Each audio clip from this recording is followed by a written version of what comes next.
अस्सलाम वालेकुम दोस्तों। तो तैयार हो जाएं आज की वीडियो में खुशखबरियां सुनने के लिए। जितने भी मेरे दोस्त, भाई बहन, अजीज, अकारिब, जितने भी मुसलमान उम्रे की नीयत रखते हैं, आज की वीडियो में उन तमाम लोगों के लिए बहुत अच्छी अच्छी खुशखबरियां हैं और कुछ तंबीह भी है और कुछ ऐसी बातें हैं जो ऑलरेडी मैं अपनी पुरानी वीडियो में बता चुका हूं, यानी कि पिछली वीडियोस में कुछ वीडियोस में बता चुका हूं और वो बातें भी अब सच साबित हो गई हैं।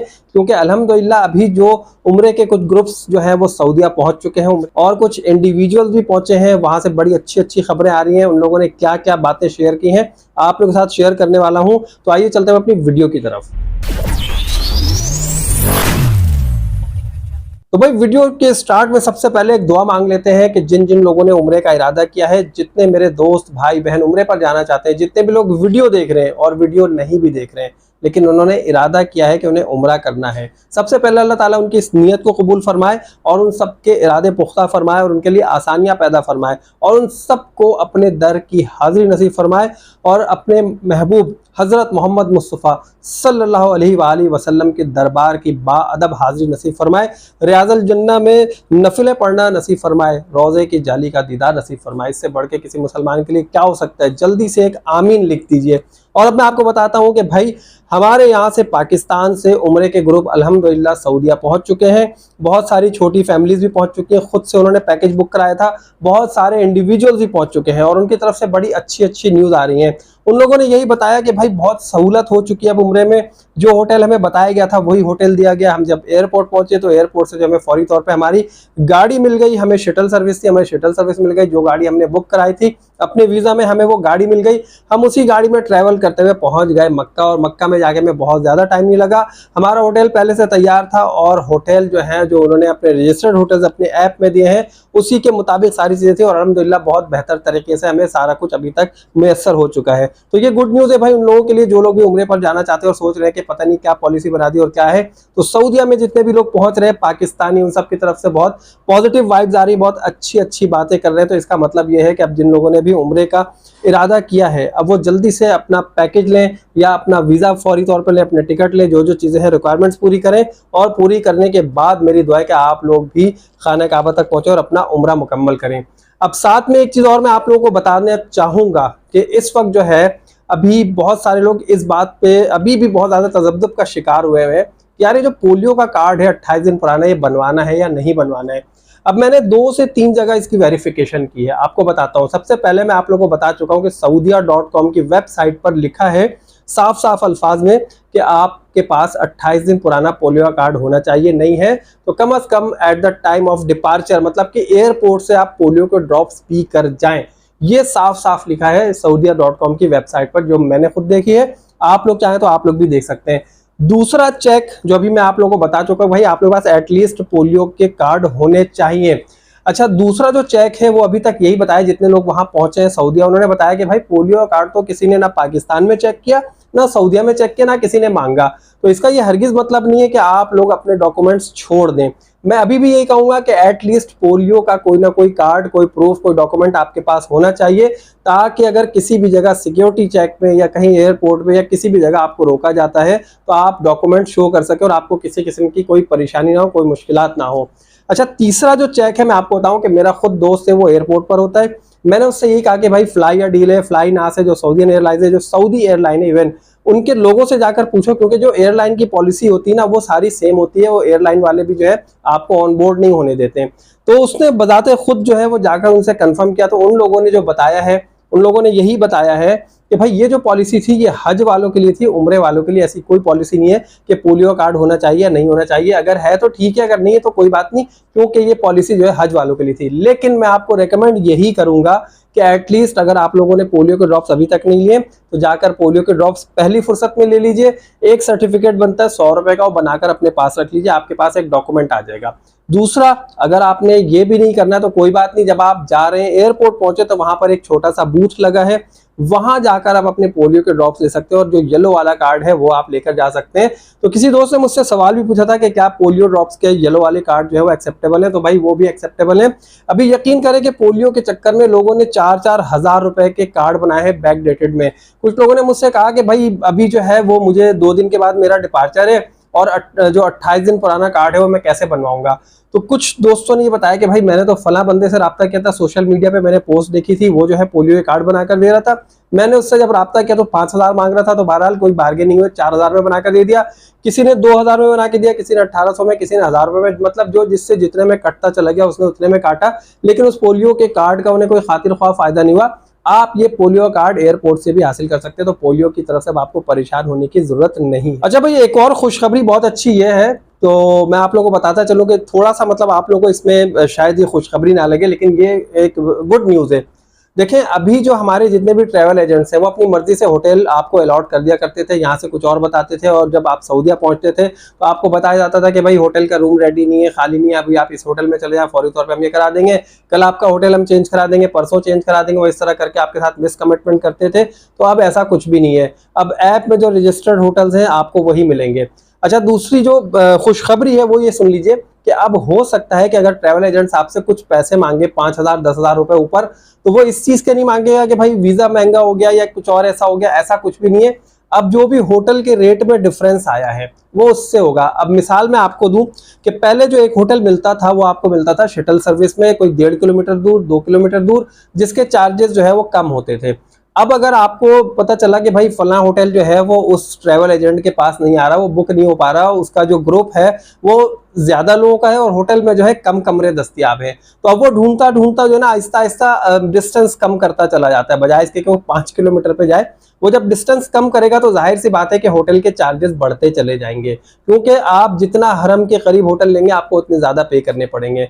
तो अगर भाई 2 किलोमीटर 1.5 किलोमीटर वाला होटल उसे नहीं मिला, वो पीछे आता चला गया, उसे 800 मीटर के अंदर होटल मिला, तो अब जाहिर सी बात है 800 मीटर वाला होटल जो है वो खुद उसे महंगा मिल रहा होगा, तो जिसकी वजह से आपके पैकेज में वो आपसे 5,000 6,000 8,000 10,000 किसी चीज का तकाजा कर सकता है। तो मेरा ख्याल एक वैलिड पॉइंट है और इस चीज पर जो है हमें उसे तंग नहीं करना चाहिए ट्रैवल एजेंट को कि भाई आप जो है नहीं करें, क्योंकि फैसिलिटी हम अवेल कर रहे हैं।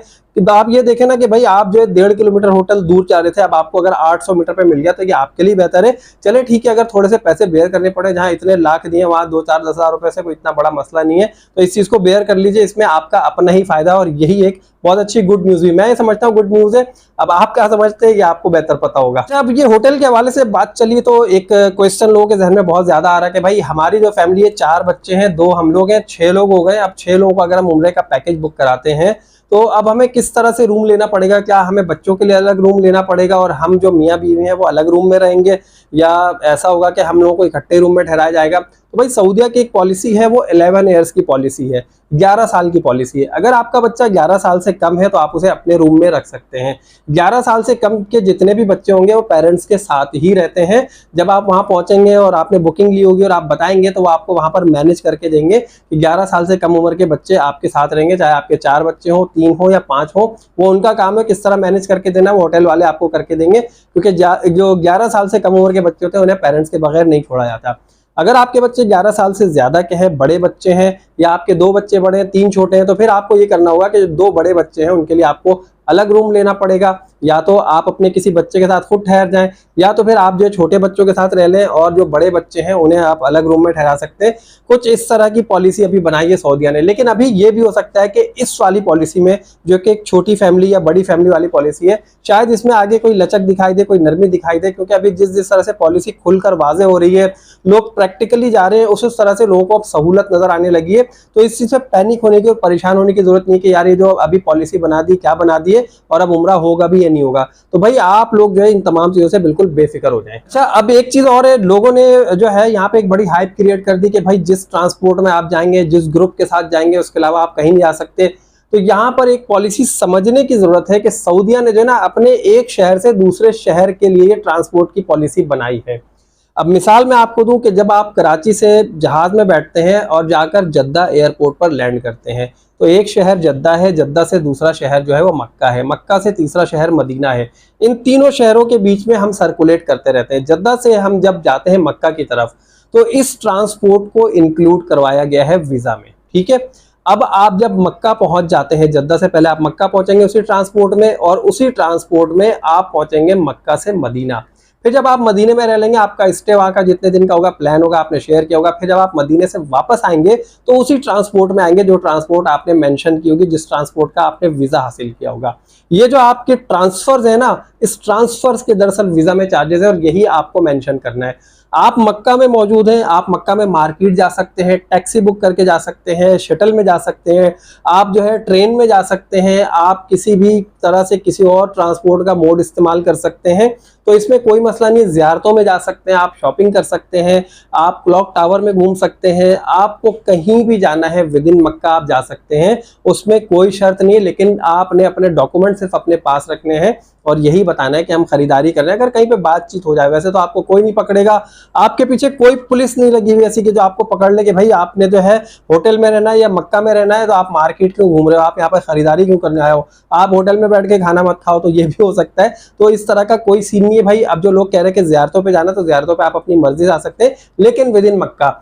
जैसे ही आप मक्का से किसी दूसरे शहर जा रहे हो, देखिए अगर आप लोगों को शहर का नहीं पता, गूगल कीजिए कि हम जो सऊदीया है उसमें कौन कौन से शहर हैं। इसी तरह आप मदीना में है तो मदीना की मार्केट्स आप घूम सकते हैं, मदीना की ज़ियारतें देख सकते हैं, इसमें कोई मसला नहीं है कि आप कौन से ट्रांसपोर्ट यूज कर सकते हैं। आप पैदल घूम सकते हैं, आप जो है किसी अपने दोस्त के साथ घूम सकते हैं, किसी रिश्तेदार के साथ घूम सकते हैं, विद इन मदीना या विद इन मक्का, सिटी से बाहर नहीं निकलना है। अब एक चीज और मैं आपको बता दूं, हमारे यहाँ जो एक पाकिस्तानी ना बड़े चौड़े होते हैं किसी बात पे कि भाई हम तो अकामा होल्डर हैं, हमारे पास तो सऊदीया का अकामा है, हम कहीं भी घूम सकते हैं। तो अकामा होल्डर जितने भी, उनके लिए एक बहुत बड़ी पाबंदी है कि ना तो वो उम्रा ज़ायरीन को, चाहे वो उनके भाई बहन हो, वालदेन हो, रिश्तेदार हो, ना तो वो एयरपोर्ट पे पिक करने आ सकते हैं, ना वो मक्का से पिक करने आ सकते हैं, ना वो मदीना ले आ सकते हैं। ये बिल्कुल पाबंदी है। अगर कोई अकामा होल्डर इस तरह करता है और पुलिस उसे पकड़ लेती है, तो अब मैं आपको बताऊं कि उसके साथ क्या होने वाला है। अगर तो वो इस बात को प्रूव कर दे, किसी तरह उसे साबित करने में कामयाब हो जाए पुलिस के आगे। पहले इस बात तो मैं बता दूं आपको कि सऊदीया की पुलिस सुनती बहुत कम है और सुनाती ज्यादा है। तो अगर आप पुलिस के सामने उसे साबित करने में कामयाब हो गए कि मेरे भाई बहन हैं, अम्मा अब्बा हैं, कोई भी है, तो फिर तो पुलिस जो है आपको जुर्माना करके छोड़ सकती है और यही कहेगी भाई वापस चले जाओ, इसकी परमिशन नहीं है। और अगर आप साबित नहीं कर पाए तो अकामा होल्डर और जितने भी होल्डर हो, चाहे आप ग्रीन कार्ड होल्डर क्यों ना हो, आपको पकड़ के सीधा सीधा जेल कर दिया जाएगा और फिर वहां के जो मामलात है वो निपटाते रहे कि भाई ये जो है यहाँ से बाहर जाने की कोशिश कर रहे थे, क्यों जा रहे थे, किस वजह से जा रहे थे, फिर ये आपको सारा कुछ भुगतना पड़ेगा। लिहाजा अकामा होल्डर हो या कुछ भी हो, वो किसी भी तरह से ऐसे काम नहीं कर सकते हैं। तो इस काम पे आपको या आपके जो भी रिलेटिव वहां रहते हैं सऊदीया में, उन्हें जेल भी जाना पड़ सकता है। लेकिन अगर आप मक्का में है या मदीना में है और अगर आपसे कोई वहीं आकर मुलाकात करना चाहता है तो बिल्कुल मुलाकात कर सकता है। मुलाकात करने में कोई पाबंदी नहीं है। आप उसे अपने होटल में ले जा सकते हैं, आप उसके साथ किसी रेस्टोरेंट में बैठकर खाना खा सकते हैं, आप उसके साथ शॉपिंग कर सकते हैं, आप विद इन सिटी जो है उसके साथ ज़ियारतों पे जा सकते हैं, घूम फिर सकते हैं, वो कोई मसला नहीं है। लेकिन जैसे ही आप एक शहर से दूसरे शहर जाने की कोशिश करेंगे और अगर आपको पुलिस ने पकड़ लिया तो जो नतीजा है वो आप खुद भुगत रहे होंगे। तो दोस्तों ये वाली वीडियो आपको कैसी लगी? अगर आपने उम्रे की तैयारी अभी तक नहीं की है, आपने नियत कर ली है, तो अल्लाह ताला आपकी नियत को कबूल फरमाए। जल्दी से तैयारी कीजिए। सऊदीया की पॉलिसी बहुत ज्यादा फ्रेंडली है उम्रा मोतमिरीन के लिए, जो उम्रे पे जाने वाले लोग हैं उन लोगों के लिए। तो अगर आपने भी इरादा किया है तो इस पॉलिसी से जरूर फायदा उठाइए। आने वाले वक्तों के साथ साथ इस पॉलिसी को जब हम लोग समझ लेंगे पाकिस्तानी लोग, तो हमें कोई मुश्किल नहीं लगेगी, हमें बहुत अच्छा लगेगा कि ये तो हमारे हक में ही पॉलिसी बनाई गई है। तो अगर आपको वीडियो अच्छी लगी तो जल्दी से लाइक कर दीजिए, चैनल को जिन दोस्तों ने सब्सक्राइब नहीं किया सब्सक्राइब कीजिए। और नेक्स्ट वीडियो बहुत ज़बरदस्त आने वाली है। जितने लोग उम्रे पे जाना चाहते हैं या उम्रे की ख्वाहिश की है, तो मैंने जो है अभी एक जगह इन्वाइटेड था, वहाँ पर एक जो है तरबियती नशिश थी उम्रे की ट्रेनिंग के हवाले से। उस वीडियो पे अभी मैं काम करने जा रहा हूँ। जब तक के लिए मुझे इजाज़त दीजिए, वो वीडियो बहुत जल्द अपलोड हो जाएगी। अल्लाह हाफिज़।